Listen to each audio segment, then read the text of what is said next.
Hey guys, welcome to another property showcase by propertycozy.com. Here is a great opportunity to own two houses on one property in the upscale gated community of Plantation Village, St. Anne.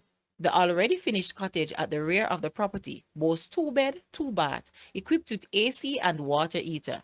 The incomplete two-story building has 5 spacious bedrooms with ensuite bathrooms on the upper level, as well as a family room and a back porch. 3 of these bedrooms have their own balcony where you can gaze at the Caribbean Sea. The lower level has 3 bedrooms with ensuite bathrooms. There is also a spacious living room with open concept kitchen, bar area, reception area, laundry room, rear veranda, double garage, all sitting on over 1/3 of an acre. When completed, it promises to be the perfect place to use as a guest house. Guys, let's take a look at these houses, and please watch the entire video for more details at the end.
The asking price for these houses is US 800,000 or Jamaican $123.1 million. To purchase or make an offer, please take a look at your screen, or you may visit the description area below for full details. If you like this video, please hit the like button and also share with a friend. Thanks for watching, guys.